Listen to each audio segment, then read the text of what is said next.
So, terrorist financing. Since 9/11, international efforts to detect and deter terrorist financing have increased significantly. In response to terrorist and terrorist activities, and financiers have adopted, expanding, and varying their methods of raising and moving funds. So terrorists became very smart in the way they move and they raise their funds.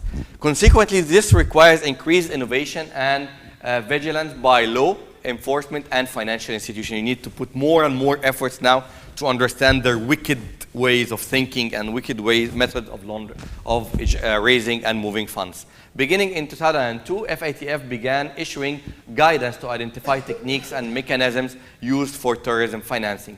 Terrorists exploit weaknesses in the financial and regulatory regimes to raise funds. They look at the loopholes, and that's why always when we say we want to stop funding, you need to put a cap for every gap. That's why I call it. Put a cap for every gap. Whenever there is a gap, they will pass through. If I want to stop them passing through, I need to put a cap on the gap to cover that gap that I have, right?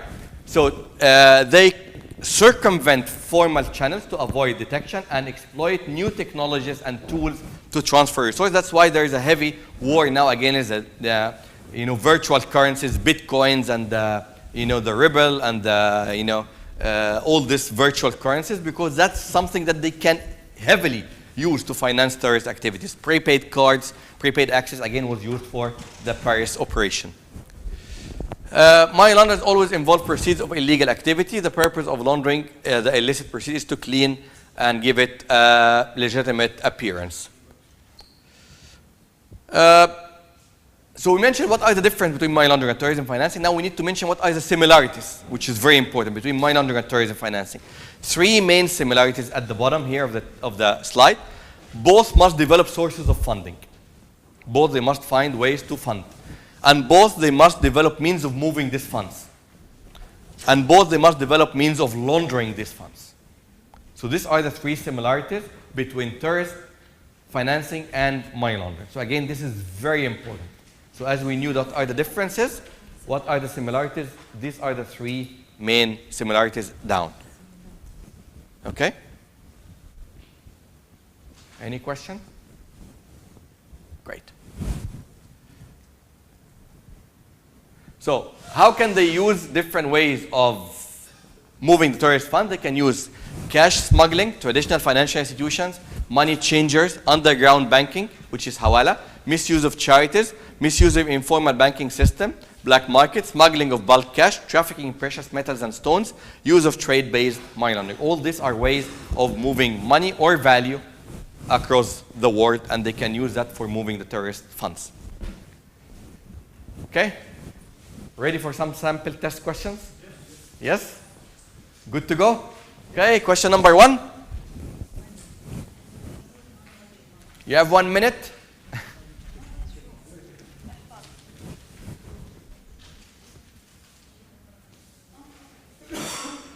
Look at the board. You don't need to look at the material. Just look here, read. You have 1 minute.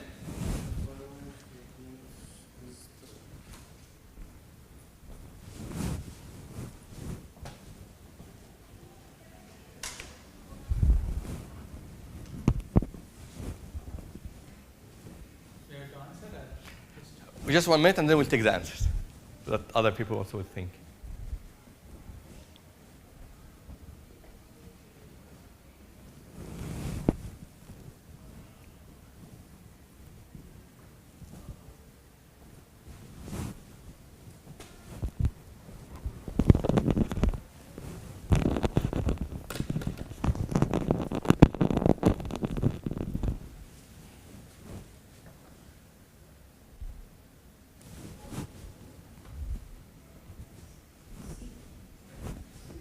Okay, all agree? Anybody said any other option? Okay, the right answer is C. So a launderer can launder money by prepaying his credit card using funds that are already in the banking system, creating a credit balance on his account and requesting a credit refund. I have a credit limit of 100,000 AED. I paid 150,000 AED to the bank, so my available balance became 150, right? So in this case, I can use up to 150, although my credit limit or my credit balance, or my credit limit is 100,000. So I can use even those funds that I have deposited in excess of my credit limit as well, because that becomes my available balance. D would have been correct if this word have been integration. That made this option wrong, just this word. If I mentioned example of integration, D would be correct as well. Okay?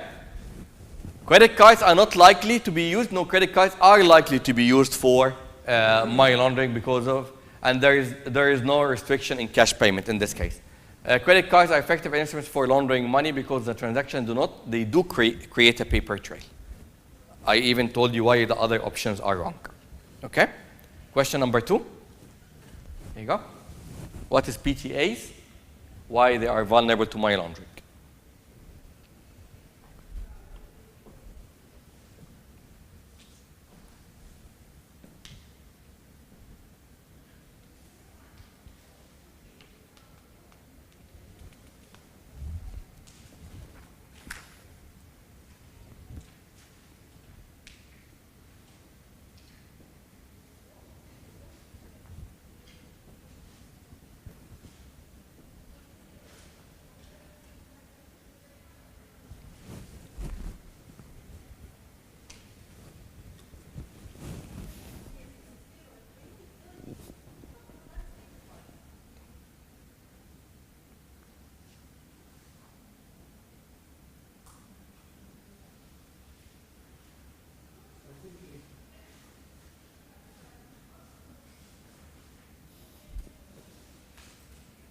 It's an easy question. Okay? Right answer is A. Okay, these are master correspondent accounts established at a domestic bank by a foreign bank that allows the customer of the foreign bank to do a wide range of transactions. That's exactly the definition. Let's look at the other options, why they are wrong. These are correspondent accounts located in a non-cooperative country or territory. We never mentioned something like this. Okay? These are nested correspondent accounts. They are not nested correspondent accounts at a foreign shell bank. We didn't mention that this is PTAs. These are master escrow accounts. They are not escrow accounts. These are correspondent accounts, not escrow accounts. Okay? Question number 3. Again, a very easy question.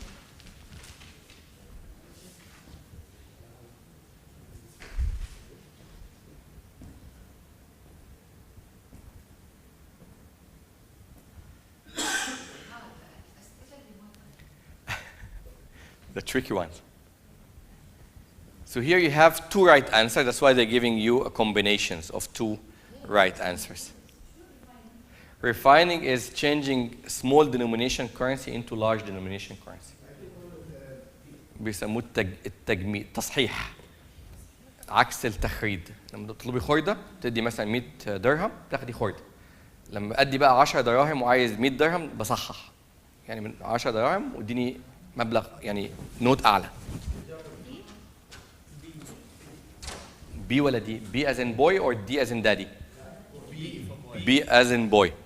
Okay? The right answer is B. So it's early redemption of policies and submitting false casualty claims, and that's again in the slides. If you look at the question, all the answers are in the slides. Right? You didn't need to even go to the book so far. Everything is from the slides on. Okay? Refining doesn't have anything to do with insurance.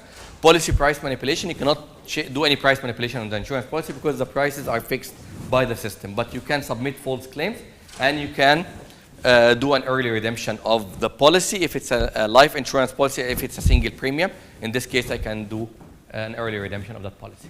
Question number 4, which statement is true? Okay, the right answer is D. Lawyers' attorneys can generally not be used to serve as formation agent. They can be used, so not is wrong. Lawyers, accountants, not other similar professions are called gatekeepers, not MSBs. Okay. Lawyers can generally not be used to act as a nominee. They can be used to act as a nominee. Launderers can abuse gatekeepers by using their accounts for the placement and layering of the funds. 100% correct. Question number 5.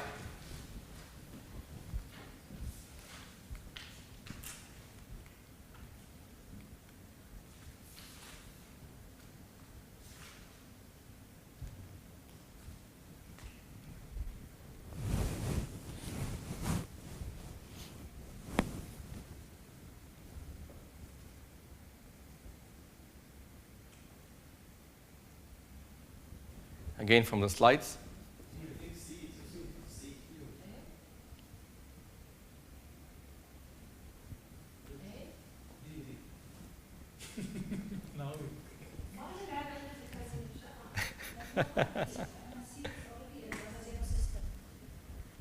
And you cannot create a debit balance in the casino. If you don't have funds, you cannot bet. That's the main rule of the casino. The right answer here is A. Yeah, A is correct.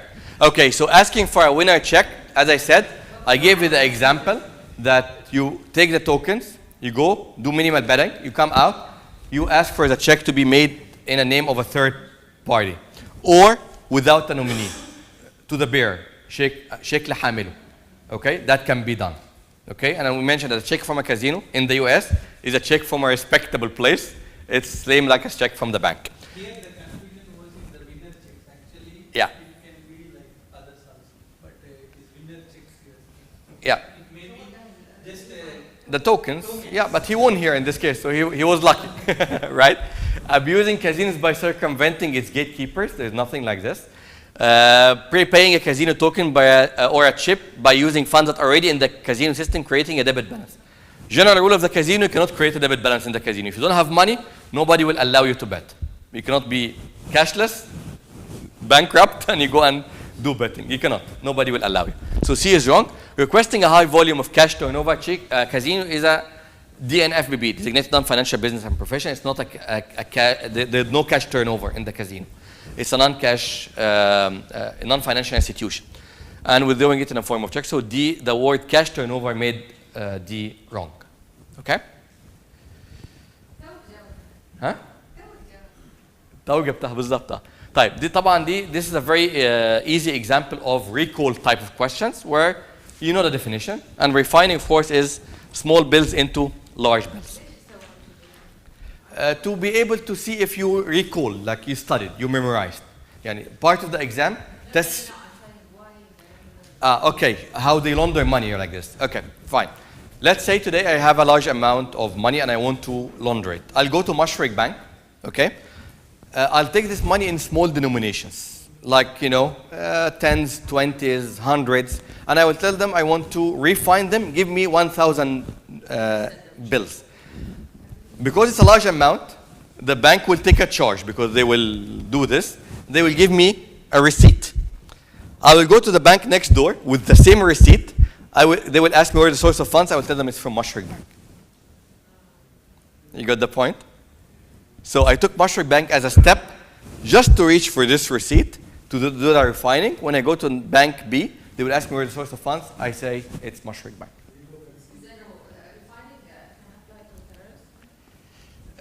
Here mainly it's money laundering because they are depositing them. They want to deposit the money which is out of the financial system in the financial system. They're doing actual placement here. Yeah. Yep. Okay, 7. So here we have 3 right answers, 1 wrong answer.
D.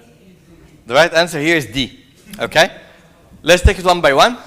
Online gambling provides an excellent method of laundering because transactions are conducted primarily through credit or debit cards, and the sites are typically unregulated offshore firms. That's correct. An institution can know when a credit card is used for online gambling transaction because the cards rely on codes that illustrate the type of transaction. That's correct. That's why if you look at any credit card issued from an Islamic bank, you will find that they are blocking any online gambling. How they know it? Because they block the codes. Even conventional banks now, they started even to block online gambling, not because of an Islamic perspective, because you are gambling with the bank's money. So if you lose, how you will pay back to the bank?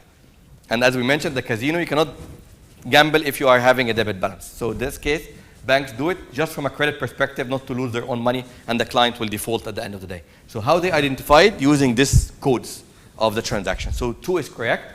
Number 3, online gambling provides an excellent method of money laundering. Till here, everything is proper.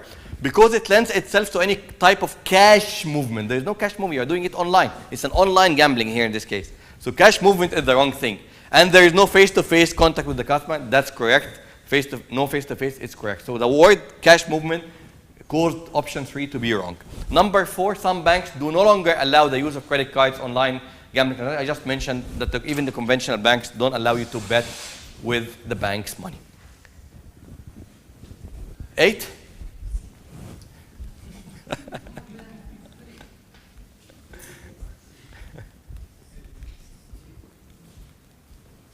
Again, another example of a recall question.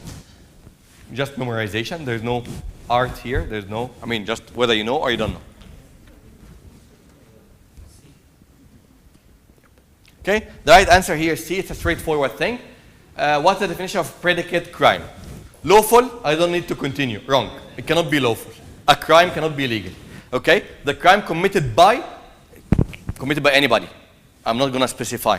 Unlawful activities whose proceeds, if involved in the transaction, can give rise to prosecution for the crime of money laundering. 100% correct. That's actually the definition. Crimes committed by, wrong. It's committed by anybody. Okay? So the right answer here is C. What is the percentage of recall questions? 20%. 20 to 25% of the exam. Yep. 100%. Yes. Most are testing your understanding rather than your recall. Sure. Which one? I repeat this again? Okay. As I said, lawful is wrong because a crime cannot be lawful. The crime committed by somebody, no, it's committed by anybody. So B and D are wrong because here committed by a terrorist, here committed by a religious. It's wrong. But the C is correct. Unlawful activities whose proceeds, if involved in the transaction, can give rise to prosecution for the crime of money laundering. That's the predicate crime. It's always a crime preceding the money laundering act.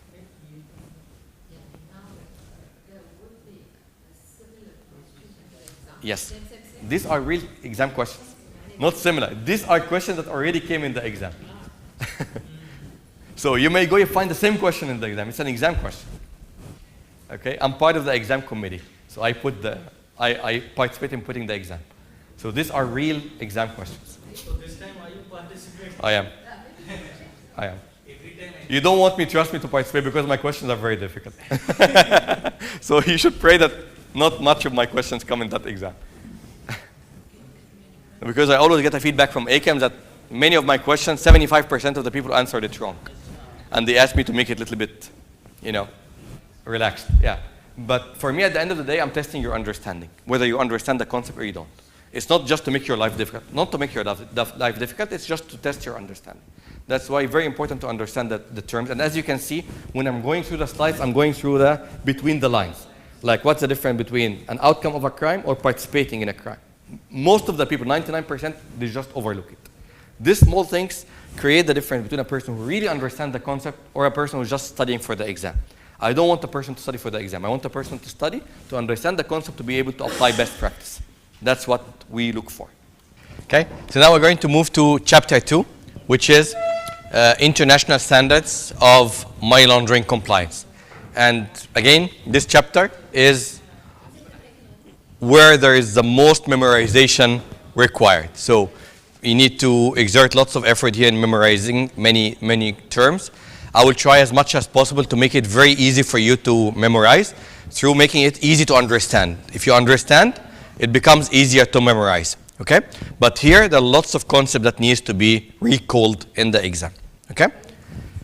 When we talk about the international standards of AML compliance, we are talking about the international organizations that are dealing with money laundering and terrorism financing prevention.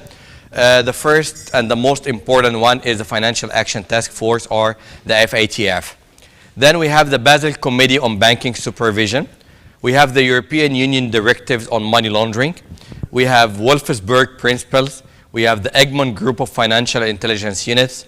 We have the USA Patriot Act and Office of Foreign Asset Control, known as the OFAC.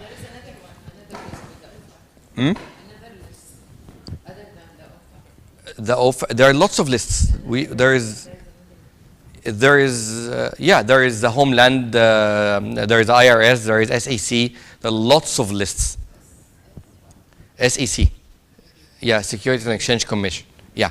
So lots of lists. There's Homeland Security. There are lots of lists. In our company, we're providing more than 850 international blacklists. So we have lots of blacklists worldwide. Okay. So the FATF, of course, the GAFI is the French name of the Financial Action Task Force. In each one of those, it's very important to memorize many things. First of all, when it was incorporated, like the date of establishment. Okay, that's number one. They will not ask you straight when it was established, but they may tell you that, well, the FATF, following what the Basel have done, they have done so and so. So you need to know which came first. You got the point? So they will not ask you straight when it was that, but from the questions, you would want to know which came before which. Okay? So the date of incorporation, who are the members? That's very important. Okay? Number 3, what is the objective? Okay. Number 4, what are the documents or the issues that the issuance that they have done? Whether, for example, they issued recommendations, directives, principles, statements, papers. Okay, so you need to know what they have issued. Number 5, is it mandatory or not? So 5 main things in each one of those you need to know. When it was formed, when it was established, who are the members, what is their objectives, what did they issue, and whether it's mandatory or not. Okay? Okay, slowly. Okay? Fine. So you got the 5 questions? Huh?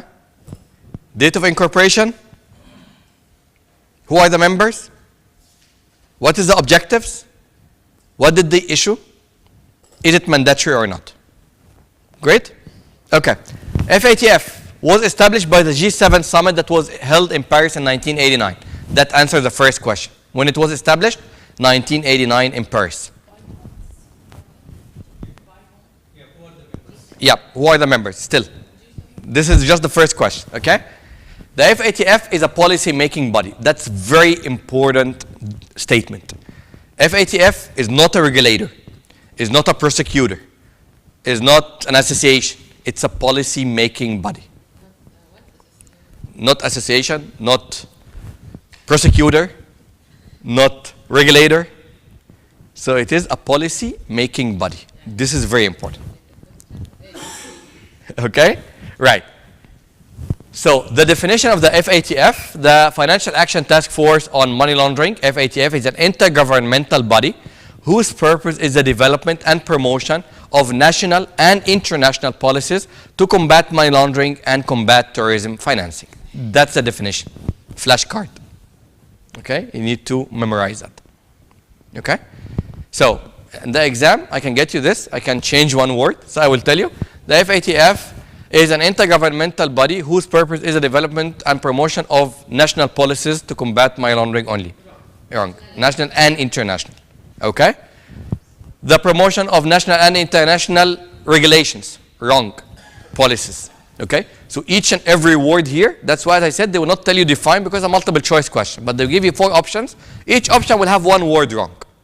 You need to pick up what is the right thing. So unless you know the definition, you will not know what's wrong. Exactly. Yep. Great. This is the history of the FATF. So I put it here in a very summarized bullet point to make it easy for you to know what is the history of the FATF. So the establishment was in 1989. In 1990, they issued the 40 recommendations. 1992, they expanded the membership from 16 to 28 members. 1996, they issued the first revision of 40 recommendation. 2000, they expanded to 31 members, and they published the first NCCT, which stands for Non-Cooperative Countries and Territories. The NCCT list, sometimes they call it the name and shame list. Okay, it's here. The name and shame list. So if your name is there, it's a shame on you. Okay? Name and shame list. قائمة العار. Yeah. Right? So, the F Atf in 2001, they have issued 8 special recommendations to combat terrorism financing. 2003, they expanded to 33 members, and they issued the second revision of the 40 recommendation. 2004, they issued the 9th special recommendation to fight terrorism financing. So at that time, it was 40 plus 9, or known that as 40 plus 9 recommendations. 2007, they expanded to 34 members. 2012, they issued the third revision of the 40 recommendation, and they have actually merged the 40 plus 9. So currently, we have only 40 recommendations to combat money laundering and combat terrorism finance. So we no longer have the 9 special recommendations anymore. Okay? And now there are 36 members. Yes, sure. Right? Any questions so far? Great. So what is the mission of the F Atf? The objective, as we mentioned, one of the questions, right? What is their objective? So we have 2 types of objectives: strategic objectives and operational objectives. The strategic ones are like the policies, the mission, the vision, macro level.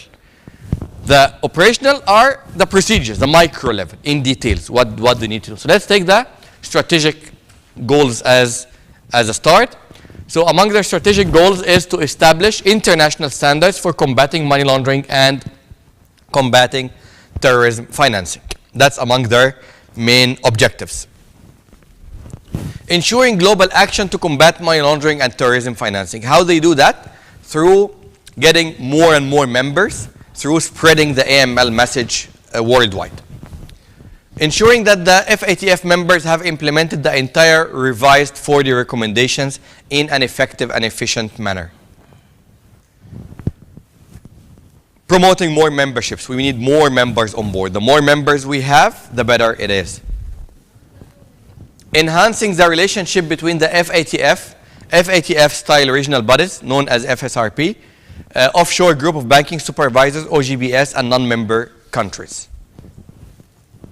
Further development of typologies exercises, and the typologies, of course, are like case studies. These are money laundering cases and the best practice in dealing with such cases. So if one country of the F Atf members faced a certain money laundering scheme, they can put that into a typology where it will be lessons learned for other countries, so they do not have to face the same issue. And the outreach. So these are the strategic goals of the F Atf. Flashcard. Yes, of course. Yeah? Flashcard means very important. Okay? Okay, so now we're going to go back to the operational goals. Okay? So these are the procedures, the micro level. Organization of the work. Among whom? Among the members of the F Atf. Presidency. Who will be the president of the F Atf? Okay? The steering group. It's like the advisory board. Okay? Secretariat and budget. Who is responsible for secretariat and the budget for the F Atf? Future duration of the F Atf. Okay? So these are the operational objectives. So the F Atf objectives, in summary: spreading the AML message worldwide, monitoring the implementation of the F Atf recommendations among its members. They do that by 2 different means. The first way is through annual self-assessment. Each member country will self-assess itself. Okay? The other way is through mutual evaluation process. Each country will assess the peer country. So they will do mutual evaluation. Reviewing money laundering trends and countermeasures, sometimes referred to as typologies, or money laundering typologies. So they issued lots of typologies about trade-based money laundering, about the charities, about terrorism financing. All these are typologies which are good to read and benefit from these scenarios. Sure. Yep. By it is having the mutual evaluation committee where the IMF, World Bank. Yes, sure. All of them. Yeah, yeah. If for example, I remember in 2007 or 2008, there was an IMF review on UAE that was back. So yes, I totally agree. Yeah. So the mutual evaluation is actually, in this case, you're not evaluating yourself. It's not a self-assessment, but there are other bodies. It could be members, could be IMF, it could be different bodies doing a mutual evaluation on you. These are the F Atf members shown on the map and arranged alphabetically. Okay, so these are the F Atf members. Of course, the UAE is a member through the GCC. Okay, this year, I believe Saudi Arabia is going to apply for, they're actually going to be under the observer status, and I believe Bahrain as well. They are members now, but this year. That's new. Before they were through GCC as well.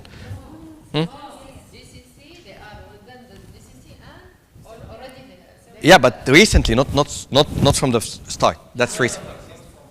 Yeah, yeah, that's what I'm saying. Recent. Yeah, yeah, yeah.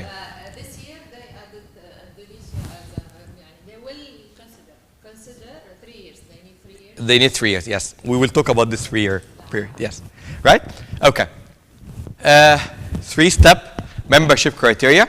So to apply for the membership, there are the 3-step membership criteria. The first step is called the fundamental criteria.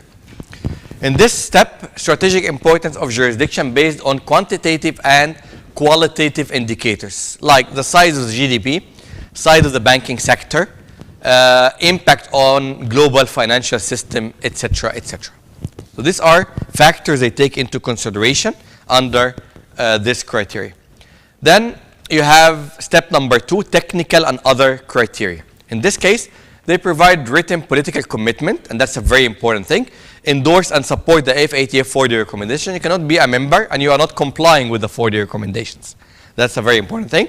Undergo mutual evaluation during the membership process. Participate actively in F Atf. It can be even through the regional bodies, like for example UAE are active member of the MENA F Atf as well. The Caribbean F Atf, they have their own 19 special recommendation. There are active members under the Caribbean, and of course here the regional bodies, it's jurisdictional, so you have to be following your F Atf jurisdiction where your country is located. Step number 3, which is the mutual evaluation and granting of membership. Launching mutual evaluation process within 3 years of being invited to participate as observer. Membership granted if mutual evaluation is satisfactory.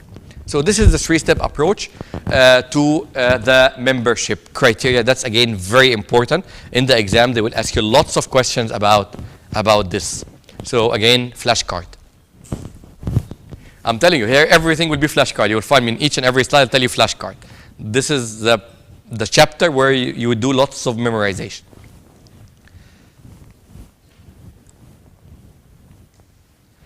Okay, so what are the F Atf 4D recommendations? The 4D recommendations provide, that's the definition of the 4D recommendation, again, a flashcard. So the 4D recommendation provide a complete set of countermeasures against money laundering and terrorism financing covering the following areas. Initially, there were 3 areas. Then they became 4 areas. Now we have 7 areas. Okay? So the 7 areas are AML, CTF, policies and coordination, money laundering and confiscation, terrorist financing and financing of proliferation. Financing of proliferation is new because before we heard about terrorism financing, but now there is a financing of proliferation which comes under the umbrella of terrorism financing as well. Preventative measures, transparency and beneficial ownership, powers and responsibilities of competent authorities, international cooperation. These are the 7 areas that the 4D recommendations cover. Okay? Of course, which recommendations falls under which area is very important. Okay, and that's where they play a lot in the exam, and they give you questions, you know, they tell you, for example, recommendation number 2 speaks about national cooperation, and it falls under international cooperation. Wrong. It falls under AML, CTF, policies and coordination. So you need to know which recommendation falls under which category of these areas. Okay?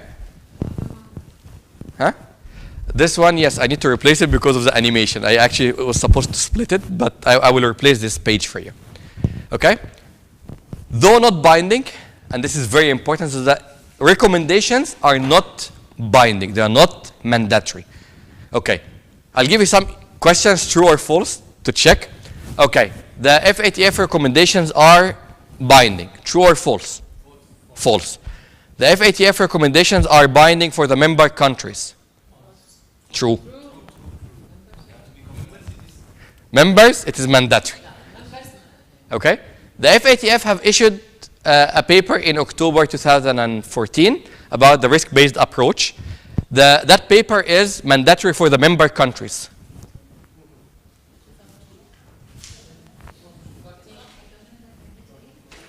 Huh? The risk-based approach paper issued by the F Atf, mandatory for the member countries? No. What's mandatory for the member countries is only the recommendations. Okay? These are very tricky questions. Very tricky questions. They come in the exam. So, recommendations only, not mandatory. Recommendations for member countries, mandatory. Anything else? Okay. Okay. No worries. No worries. خلاص هشد في عمل اليد. Recommendations are not mandatory. Recommendations for member countries, mandatory. Anything else apart from recommendation is not mandatory for anybody, not for member, not for non-member. Okay? So the only thing which is mandatory for members only is the recommendations. Once you are a member, you must comply with the 40 recommendations. Is that clear? Mandatory. Paper typologies, no, not mandatory. If they tell you that the F Atf typologies are mandatory for member countries, false. The F Atf issued a paper for risk-based approaches mandatory for member countries, false. Exactly. Recommendations are the only thing which is mandatory for member countries is the recommendations. Clear? Great. Okay? So, though not a binding international convention, many countries in the world have made a political commitment to combat money laundering by implementing the 40 recommendations. So, although the recommendations are not binding, but because they are useful, many countries have had their political commitment to comply with the 40 recommendations. Okay? Now, the following slide is one of the most important slides again in your material, and unfortunately it's not clear here, so I will provide a replacement for that. But by the way, if you download from the links, you will get it clear. Okay? So here what I'm trying to do is I'm trying to do an anatomy, تشريح, for the 40 recommendations to make it easy for you to memorize after that. So you would know which category, which recommendation falling under which category, and what are the important recommendations that you need to know, whether it's a single recommendation or a subset of recommendations. Okay? So as we see here, we have 40 recommendations. We will divide this 40 recommendation among the 7 areas. So the first 2 recommendations, 1 and 2, speak about anti-money laundering, counter-terrorism financing policies, and coordination. Okay? Wonderful. 3 and 4 speak about money laundering and confiscation. 5 to 8 speak about terrorist financing and financing of proliferation. 9 to 23, preventative measures. 24 and 25, transparency and beneficial ownership. 26 to 35, powers and responsibilities of competent authorities and other institutional measures. 36 to 40, international cooperation. What you see in front of you now must study by heart. This, what you see in front of you now, which recommendation falling under which category is a must know. Okay? Great. Any questions so far? Okay. Actually, they will ask, suppose they will take recommendation 28. Yeah. And they will give some name and Yeah, and they will tell you it's falling, for example, under preventative measures. they will actually ask which group, but they may not ask which name. Yeah, I mean, it will be, they will not ask it directly like this. It will be part and then different options. This recommendation speaks about so and so. It's part of the preventative measures and which say so and so. One of these facts may be wrong. So if you don't know which is which, you will get confused. Okay? But they will not tell you recommendation number 4, speaking about what. They will not ask straightforward like this. Real life, should we memorize? Yes. This one you need to memorize as the shape that you see in front of you. Okay? Now I'm going to take one step further. So we're going to drill down further.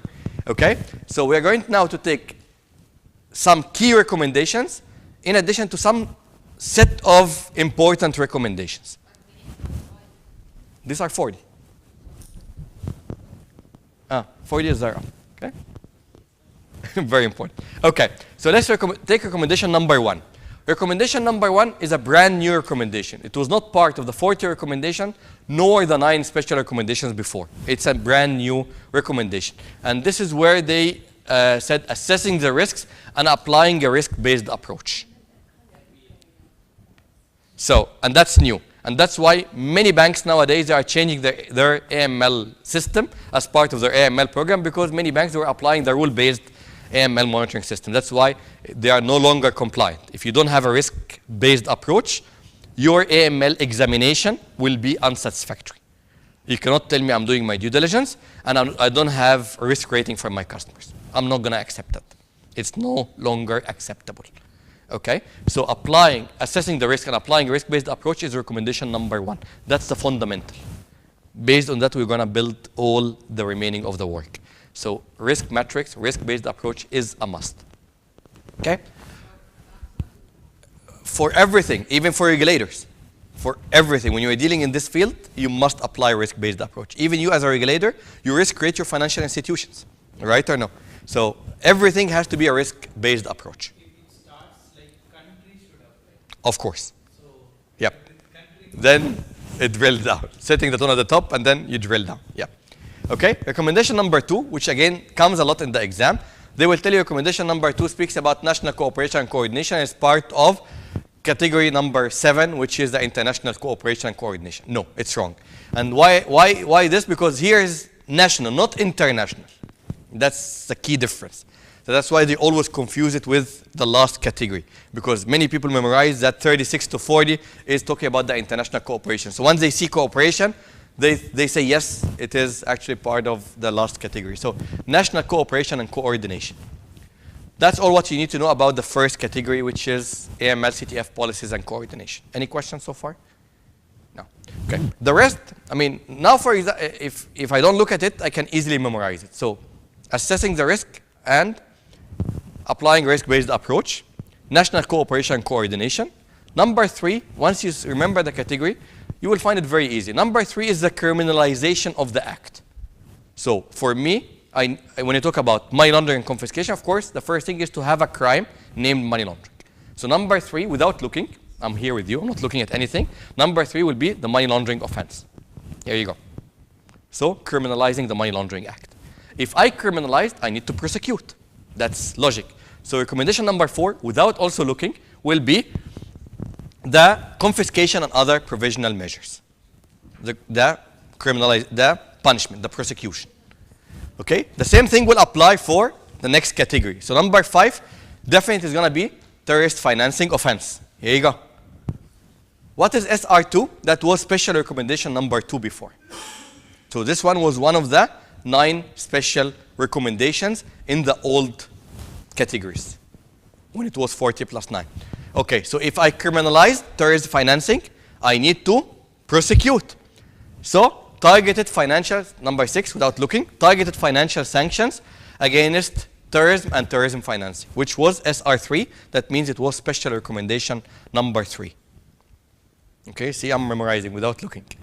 Okay, great. Recommendation number 7, without looking. Here we're talking about terrorist financing and financing of proliferation. We mentioned the financing of proliferation falls under terrorist financing. So I do not need to create another crime. So here I will prosecute for financing of proliferation. That means targeted financial sanctions for proliferation.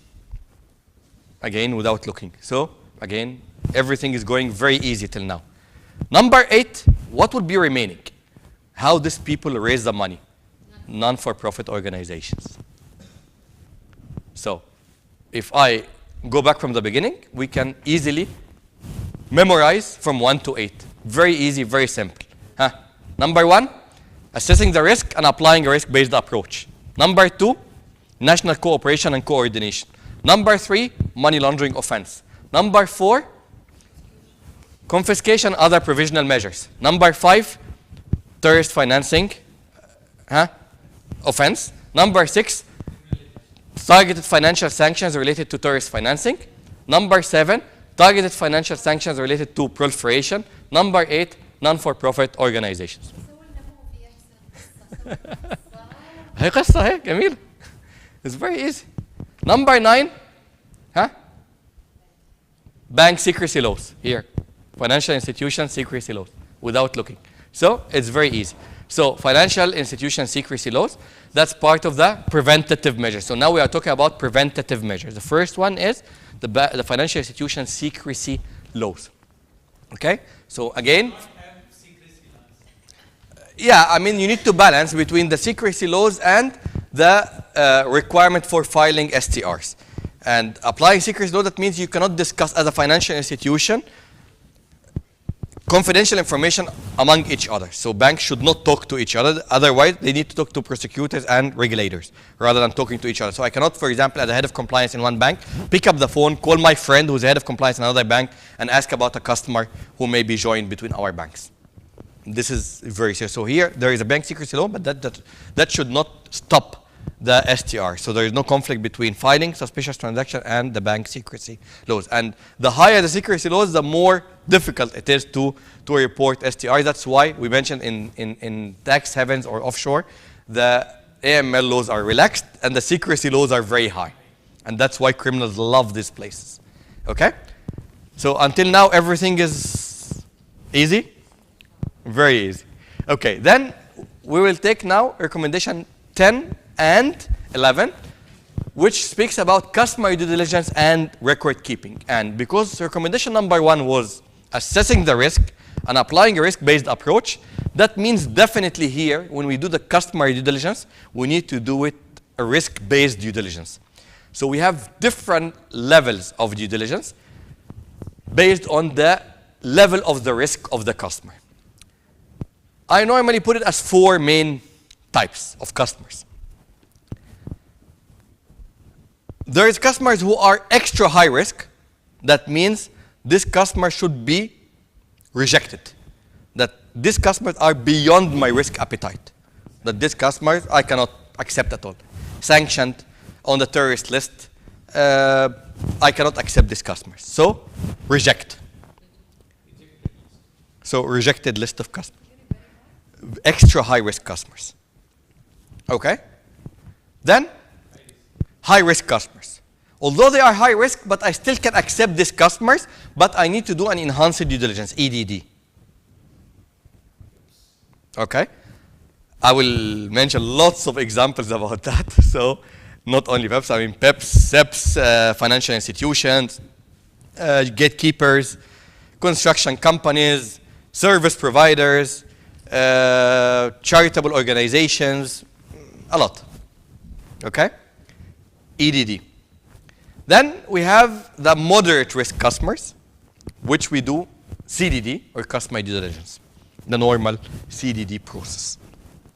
Then you have the low risk customers, where you do something, call it SDD, simplified due diligence. Between 2 brackets, basic KYC. Basic KYC. So if you read basic KYC, you don't get confused, that's simplified due diligence. So what does it mean, simplified due diligence? Means basic KYC. Which type of customers fall under this category? And I'm telling you, 90% of financial institutions get it wrong.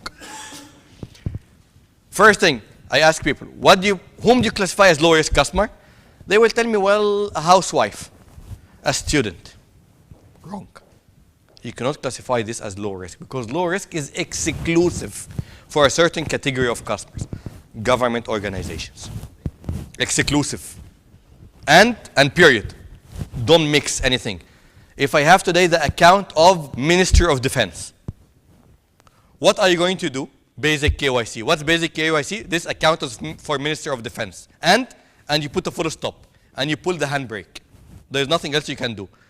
Will you tell them where is the source of funds? You'll go to the army and tell them where is the source of funds? Can you do it? Tell me if you can. You cannot. Minister of Finance. What will you do with it? Minister DIWA, or Minister of Electricity, for example. Any government organization, you cannot do more than knowing that this account is for that government organization. So that's a basic KYC. Okay? That's not the same way I treat a housewife. That's not the same way I treat a student. Okay, so if I want to classify them lower than the normal or the moderate, I create another category, I call it moderate low. So I can have a 6 category. Low, moderate low, moderate, moderate high, high, rejected. Right? But as per material, we have how many? 4. Prohibited or rejected, high, moderate, low. That's what you need to do. Okay? In the simplified due diligence or in the low risk customer, can I have a charitable organization? Impossible, right? Possible. If it's a government charitable organization. Like, for example, in Kuwait, Beit Zakah, Zakat house.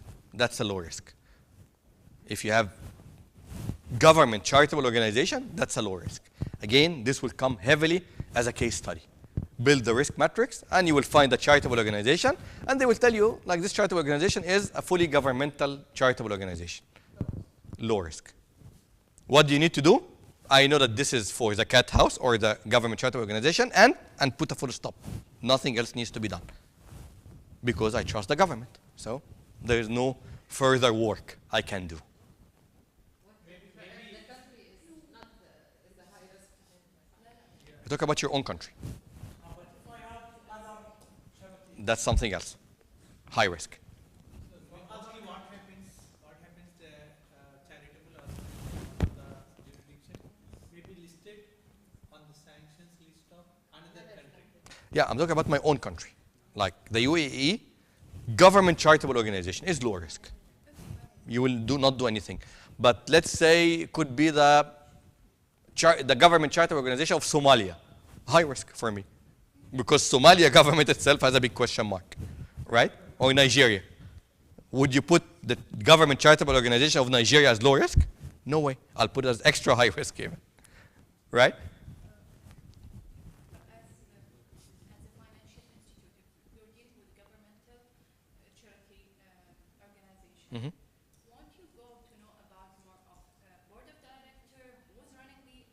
It's owned by the government, fully owned by the government. Fully owned by the government. That- You won't. Normal basic. Yeah, the basic, that's why I'm saying basic KYC. But will you do profiling?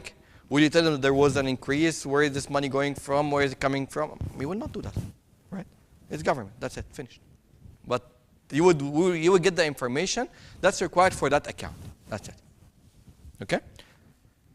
Clear? Okay? In the US, that's outside of the exam. I don't want you to know that, but I'm just telling it to you. They have a further category. They call it E2D2. Did anybody hear about this before? You don't want? You don't want. But if you want just as an extra knowledge, okay. E2D2 is another level of very high risk customers. Like, for example, today if I report to the customer, I'm not going to classify him as a high risk. I classify him as extra high risk, not the prohibited. Prohibited is even further. The extra high risk here, I will apply something called E2D2. That means EEDD, extra enhanced due diligence. That means if this customer took a breath, لو اتنفس, I'm going to monitor that, even if the transaction is $1. That means any movement on the account of that customer, I'm going to monitor that because I reported him to the FIU. So that's not as the high-risk customers, because the high-risk customer, you have a threshold. Yes, it could be lower, or it could be lower, yes, because of the high risk. But here, there's no threshold. If he did a transaction with $1, I need to know what was this $1 all about because I have reported the customer. That's what we call it E2D2, or extra enhanced due diligence. Okay? So again, if you see, the heart of the whole program is about the risk assessment. And if you got that wrong, you are a blind in the dark. If the high-risk customer is classified as moderate risk, if the moderate risk is classified as lower risk, and if you mess this around, you are in the middle of nowhere. And that's what American Express have suffered $65 million because some of their customers who were classified as moderate risk were supposed to be high risk. $65 million. Fine. But it is nowhere it is, you should be hard and fast to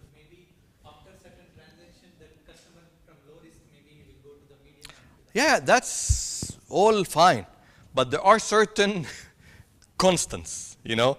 I cannot say, for example, the minister of the minister, not ministry. That's why ministry is low risk, minister high risk. I cannot flip them. I cannot put the minister as low risk and the ministry as high risk. Then that means you're not knowing what you're talking about. But there are certain things that, for example, based on the transaction of the customer, I can move the customer between moderate, low. I mean, you know, you can move the customer up and down the risk rating. But there are certain types of customers that you cannot. Gatekeepers, I cannot put them as low risk. I cannot put them as moderate low. I cannot put them even as moderate. If he's a gatekeeper, it must be high risk. So there are certain constants, but there are certain room for changing. You got the point? Okay. Any question about the CDD? Noura, please. ها مفيش حاجة؟ أكيد. راجع نفسك. اسأل قبل أن تسأل. Okay. Great. So the CDD is very important. So that's what we need to know about customer due diligence. And as I said, it has to be risk-based. Record keeping. In here, I would follow the local regulations of the country. So in US, it's 5 years. Here is 5 years. Saudi Arabia is 10 years. 5 years, not after you close, 5 years from the transaction, from the event. Whether it's closure, whether, yeah, exactly. So if you close that's a transaction itself, you are closing. So you need to develop 5 years. So it's always 5 years from the event itself, okay? So if the transaction happened, I need to keep this transaction for 5 years. If I closed, I need to keep the documents 5 years after the closure.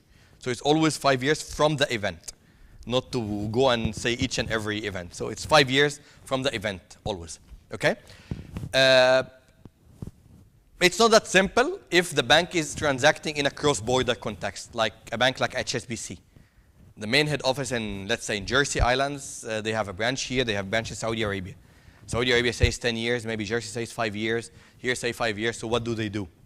You need always to take the higher applicable to that jurisdiction. So a Saudi bank opening a branch in UAE, the UAE branch must keep the documents for 10 years, minimum of 10 years. Why? Because SAMA in Saudi Arabia has the right to ask any document from that branch up to 10 years because that's where the data retention is. A UAE bank opening a branch in Saudi Arabia, in UAE, 5 years, in Saudi Arabia is 10 years because SAMA again can ask for it up to 10 years, in Saudi Arabia only. You got the point? So always you go for the higher applicable on that branch based on the jurisdictions that they affect that branch. If the case is under investigation, again, you will follow the same thing. You follow the higher of both. If it's under investigation in UAE and it's a Saudi bank, I'll keep it for 10 years. After 10 years, I can disqualify. Purge it, finish, delete it. If the case is under process. No, if it's under process, that means the event didn't finish yet. If it's like reported and finished, I'll keep it after it's closed up to 10 years. Minimum of 10 years. After the case is closed, I reported on the closed case, I'll keep it up to 10 years. For example, police is following up. That's not closed, so it's still ongoing. Yeah, same like when you start a relation. You don't keep the documents for that relation after 5 years because the relation is still going on. So that's why I said from the event, like establish the relation, you need to keep as far as the relation is going, the documents are being maintained. I exit the relation. From that event, 5 years.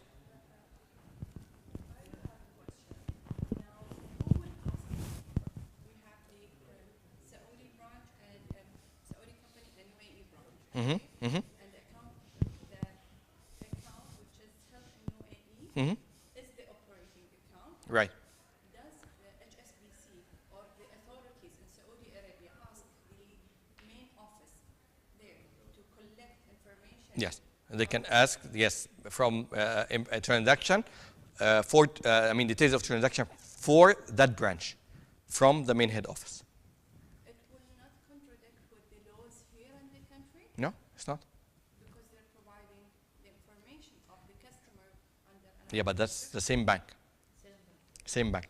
Because they have their own Yeah, regulation. they are the main. Yeah, you're following. I mean, if you talk about, for example, Samba in Saudi or in UAE, it's Samba is regulated by Saudi Arabia Monetary Agency, by SAMA. Although Samba here is under the regulation of central bank. HSBC in UAE follows Jersey Financial Service Authority. Why? Because this is where the head office is. My question is, does this Saudi authority can panel the branch here, or they're going to panel the main office? They will find the main office because he did not comply with the data retention law. Yes. Yep. Great. So 10 and 11 are clear? Great. We take now 12 to 16, additional measures for specific customers and activities. Who are these specific customers and activities? Gatekeepers, PEPs, correspondent banking, DNFBBs. These are certain types of customers that require different measures, right? And we'll speak about this in detail, so I don't want just to describe it here because there will be slides describing what we need to do for these certain types of customers, okay? But here, that does not follow the normal CDD.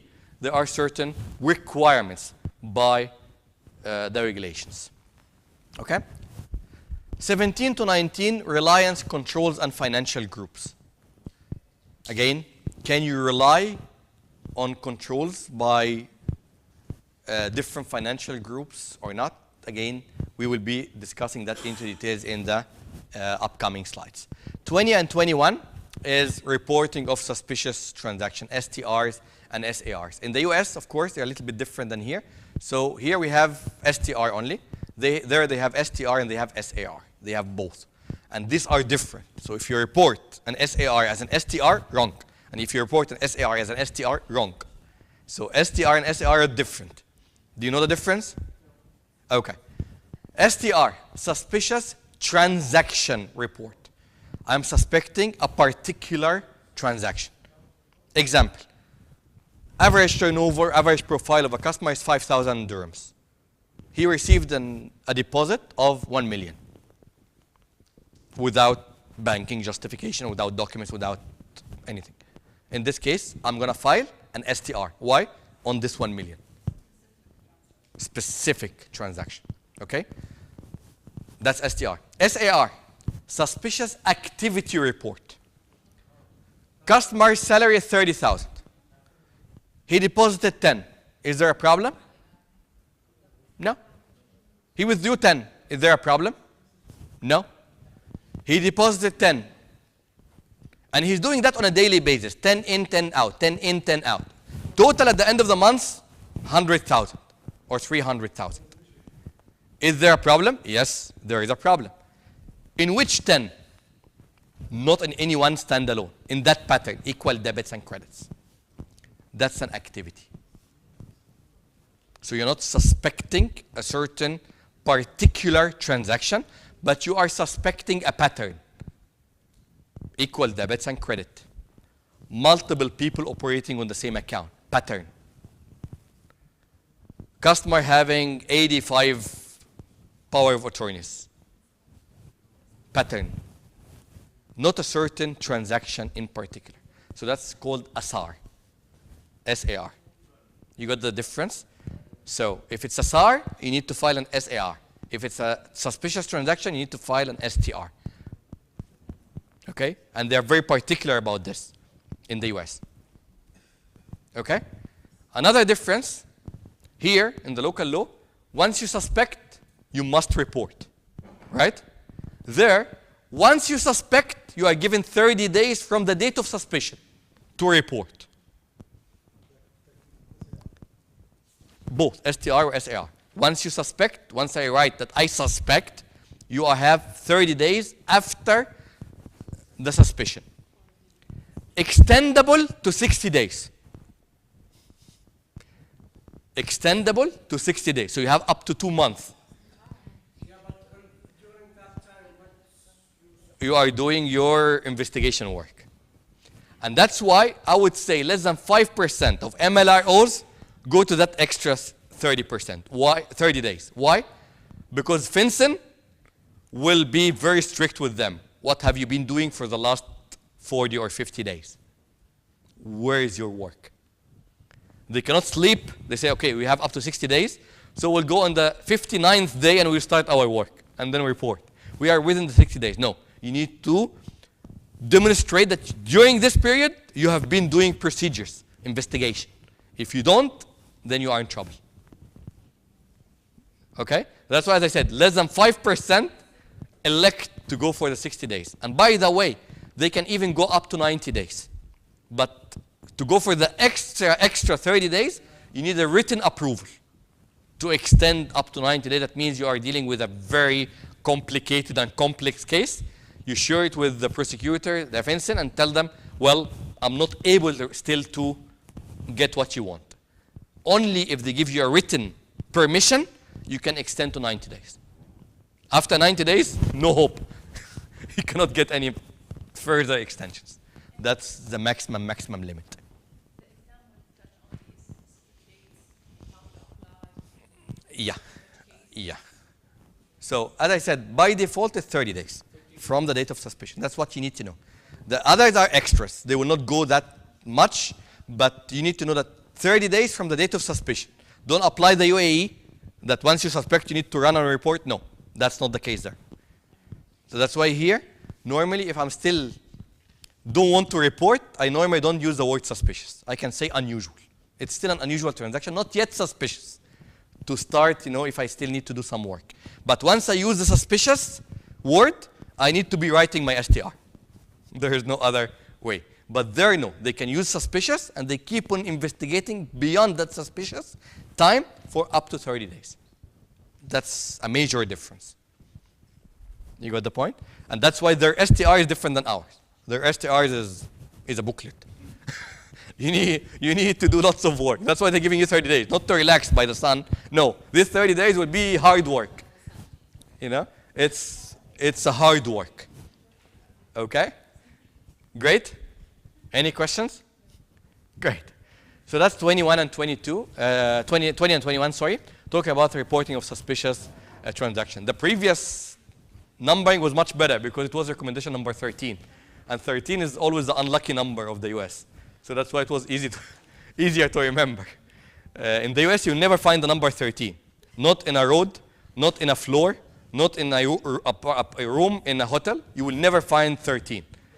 12, 14. 112, 114. Street 12, street 14. Or they can put 12 A and B, but no way 13. And especially Friday the 13th, which just came 1 week back. The previous Friday the 13th is like a horror thing. They stay at home, they don't go out. Okay, so 20 and 21 is the reporting of suspicious transaction. Previously, it was recommendation number 13. 22 and 23, DNFBBs, or designated non-financial businesses and professions, which is non-financial institutions and non-financial professions like gatekeepers, casinos, TCSPs, dealers in precious metals and stones, and so on.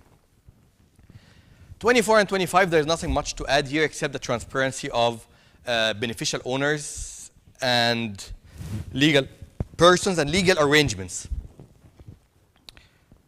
To do a due diligence on a certain legal entity, I need to do my due diligence on that entity and on the owners, directors, and shareholders holding 25%. That's new. Before it was 5%. Now they made it 25% with the latest update of the F Atf. So 25% of more of the shares, you must apply your due diligence. Below 25, you don't need to. It's not required. Previously, it was 5%. So that's another change that they have done recently in 2012. 25% or more. So shareholders holding 25% or more of the shares, not 5%. Previously, it was 5%. So don't mix. Okay? Inshallah. Okay. Done. Now we finish how many categories? 5. Any questions so far? Easy to remember? Inshallah. Okay. Now we're going to go to category number 6. 26 to 28, regulation and supervision. Of course, without regulation, without supervision, nobody will comply. And that's why regulation and supervision is very important. 29 to 32, operational and law enforcement. 33 and 34, general requirements. 35, sanctions. Then we go to category number 7, 36 to 39, mutual legal assistance and extradition. 40, other forms of cooperation. Okay, that's all what you need to know about the F Atf. Plus, you have to read the 40 recommendations along with their interpretive notes. Okay, and that's one of the links that I gave you in the welcome email to download the latest F Atf 40 recommendations along with their interpretive notes. So don't tell me this is enough. No, that's something that will make it easy for you when you go through the 40 recommendations and their interpretive notes. But you must go through that. Okay? Very clear. Okay. Any questions so far in this? Anything not clear? Did it make it better? No, we have to go through the methodology which FATF has issued. That is not important for example. No, I mean, you just need to go through the 40 recommendations with their interpretive notes, that's all. Yeah? Right. Shall we proceed? Huh? No questions? Last chance? Okay.